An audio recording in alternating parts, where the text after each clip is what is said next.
Dante's just, he's eating some food, but he's staring at me. Maybe he wants to see the show.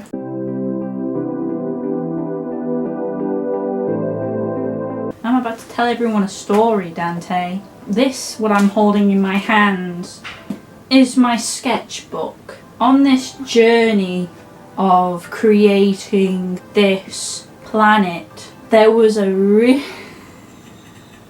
Dante's staring at me again. Okay, so with this story I'm about to tell you on my process of creating my Flora and Fauna, it's a very long process. I don't think I'll be featuring everything in my sketchbook. I will talk about the creatures that I'm thinking of maybe potentially adding in the future, and the ones that I've decided to add now. And then I'll go over my favourite ones, and then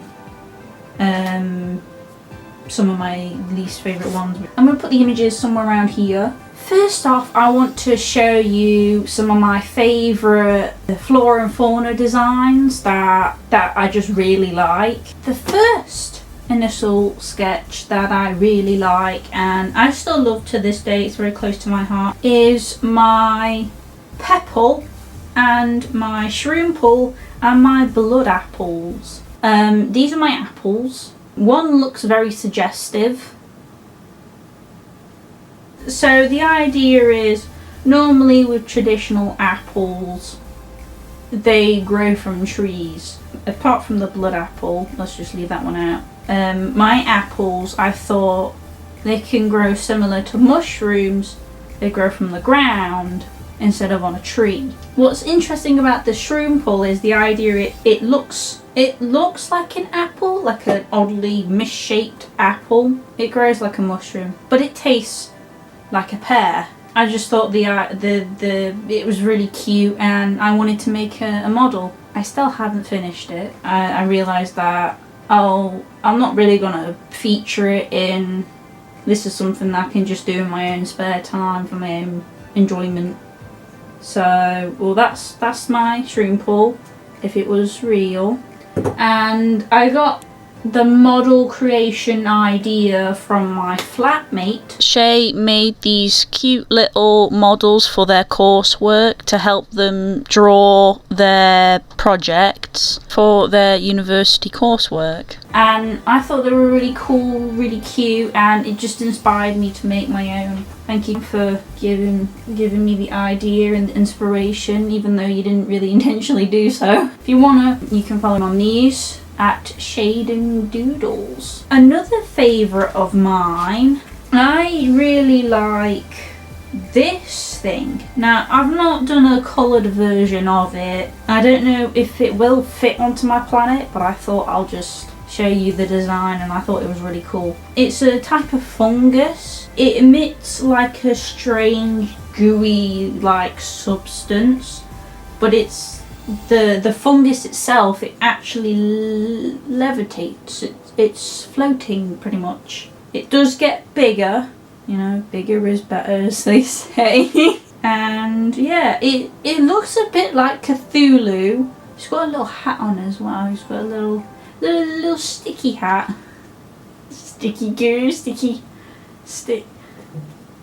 Another one of my favourites, my all-time favourites. Now this is a creature. We've seen some of the plants that I really like, and there's a creature that I really think is pretty cool, and I think it will fit on this planet. So this might be something I might add in the future updates after my hand-in. It's the Rhinebow Twin. Now he does have a booty. The idea is this creature looks a bit like this dinosaur, which I don't remember the name of, but I'm pretty sure I'll pop it up somewhere. There you go. And it also is similar to a rhinoceros. He has no arms, but because these creatures are very rare, this Rhinebow Twin is very rare, we don't know what they eat, so let's move on to some of the things that I don't like, and I don't think I'll ever put into my world. Thing that I don't really like, mainly because it doesn't really fit anywhere into my world, is this thing. I don't know what that is. It doesn't fit on anywhere in the spectrum creature wise. It's got a mouth with lips. None of my creatures have that. And it's got a weird human looking eye with eyelashes, and none of my creatures have that either. I got the idea from this. It's so majestic. Look at his legs. The eyelashes as well. I think we can move on to the creatures and plant life that will actually be featured in my planet. And I think you guys might like what you see. So the first one that I absolutely love, and I just think it's so cute and simplistic, is the angel fruit. All of these things I'm going to show you have names now, whereas before I just gave them nicknames. This angel fruit looks like an angel, and when it blooms, because it's technically a flower, when it blooms it opens up and it looks like angel wings, and it grows on angelic trees. The next plant, which I'll show you the original image, I drew this when I was drunk. It doesn't look like a normal tree, and later on I took that design because I thought I can work with this, and I made this. This is called the boa tree, and it grows in the boa tree forest. I know, it's such an original name for a forest. And they don't have leaves, they have vines instead, and they grow a special type of flower called the bow flower, because the flowers look like bows. And what better way to introduce you to a creature that lives in this forest? Meet the boa beast, or what I used to call him is tall boy, because he's a tall boy. He's very tall. He's taller, just a head taller than the boa trees, and the boa trees are pretty big. I made this little illustration trying to illustrate how big this boy is, and it's camouflage so we can blend in with the boa trees and, you know, catch any unsuspecting prey. It's not necessarily actively aggressive, like when it sees you it won't try to eat you or anything. It's very conservative. It doesn't like to be disturbed. That's when it gets aggressive. Another creature that is in my planet lives in the angel fruit forest and nests under the angelic trees. And this is called the Rowdine.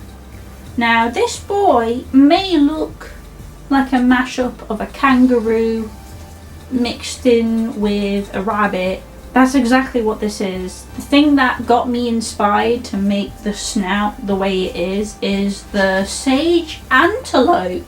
Have you seen this boy's nose? It looks weird. The other creature, which I think is by far my favourite creature of all time, is called the Spindling. And this is the Spindling. It's very adorable, it's really cute, and the whole purpose is it's similar to a cat and a dog. You can domesticate it, you can have it as a pet. Even in the wild, this creature is immediately your friend. It's very curious, and it just wants to make friends. I got the spindling part because its legs and the way it climbs up these mountains is similar to a spider. Just because I love this creature so much, I'll show you another illustration I did for the journal entry for the Spindling. He looks so proud. He's so proud. I love him so much. Now, how is this all going to tie together? What are these journal entries that you've mentioned, I wanted to put myself into this world as a better way of trying to take it out of my head and put it onto paper. And I really struggled with trying to get it out of my sketchbook and move it onto some final images, which you'll see in the next video. So I wanted to create a character that would make the perfect traveller of worlds. Now, this traveller of worlds is a renowned explorer who goes actively to unknown planets and documents everything that they find on these unknown worlds.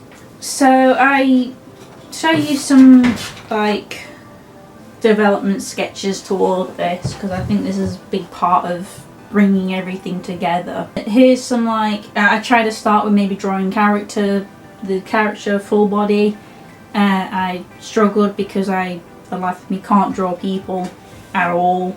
And then I drew these faces, but I really struggled with the proportions. Like his chin is way too big. And then, I don't know, there's something about this, it looks like a woman with a really hairy face. So I did this whole like character thing of different types of people and thinking, what kind of character do I want? Do I want a really witty looking guy? So I really struggled, and as you can see, most of the faces, they kind of look the same, and that's the one flaw that I have when drawing people or drawing characters from my own creation. I don't have references to look at to draw good faces, so I kind of cheated a little bit. I went into The Sims 4 and I used the character creator in that, and I made my own character using The Sims 4 so I have a reference to draw my character. Now this is my original character, but I just used The Sims 4 to create him. And to be honest, he looks like an explorer of worlds. I'm very happy with how he's turned out. So I drew this using the reference images that I got from, obviously created in The Sims and then took screenshots of. I have saved the character. Okay, so that pretty much wraps everything up. I hope to see you next time. Stay thirsty.